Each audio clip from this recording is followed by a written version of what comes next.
ini kita akan mendengarkan firman Tuhan dari kitab Yunus. Nah, di sini teacher akan menceritakan tentang seorang pemuda bernama Yunus. Ayo, adik-adik pasti sudah pernah mendengarkan kisah tentang si Yunus kan? Ayo, siapa yang sudah pernah mendengar cerita tentang si Yunus? Pasti sudah banyak sekali. Oke adik-adik, nah langsung aja kita dengarkan cerita berikut ini. Adik-adik, cerita kita hari ini berjudul Yunus di perut ikan. Di sebuah kota besar, ada sebuah kota bernama kota Niniwe. Di sana banyak orang yang jahat dan jauh dari Tuhan.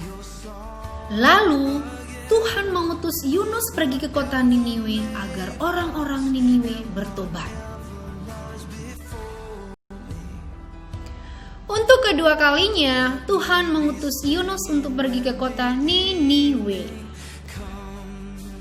Setelah tiba dia di persimpangan jalan, dia melihat ada dua jalan, satu Niniwe dan satu Tarsis, dan dia bingung memilih kemana.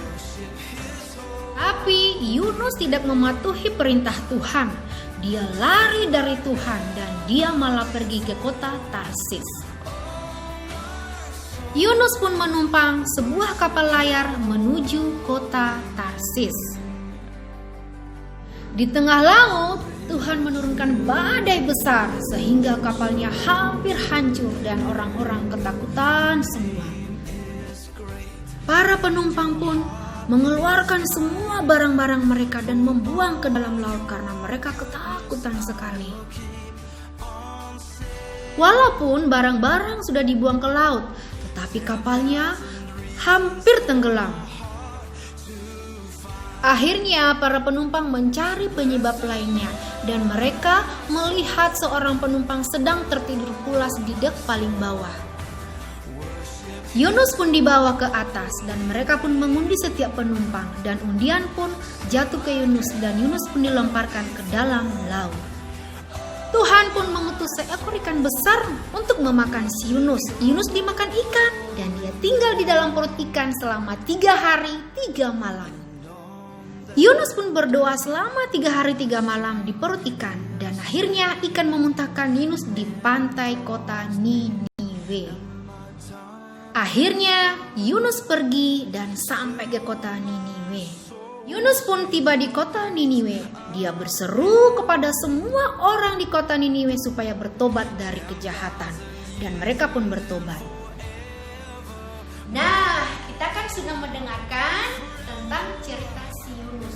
Kenapa ya si Yunus bisa sampai ke perut ikan? Kenapa coba? Karena dia tidak taat. Sebenarnya si Yunus anaknya baik, anaknya benar dan dia disayang sama Tuhan.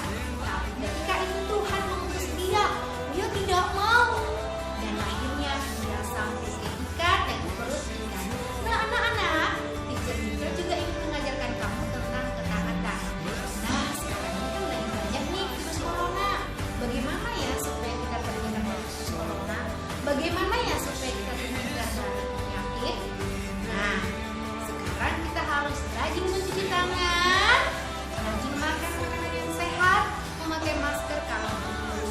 Karena kalau kamu tidak taat, contohnya mama menyuruh kamu setelah main cuci tangannya, sebelum tidur sikat gigi ya, tapi kamu tidak melaksanakan perintah mama, maka kamu bisa terkena virus corona. Jadi anak-anak, dari sekarang kita mau taat kepada Tuhan, taat kepada mama, taat kepada papa, taat kepada teacher kita.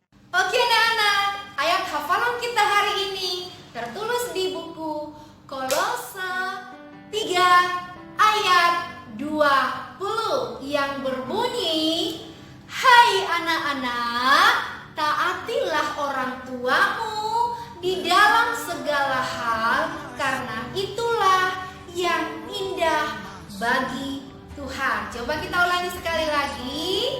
Kolose 3 ayat 20. Hai anak-anak, taatilah orang tuamu di dalam segala hal, karena itulah yang indah bagi Tuhan. kasih.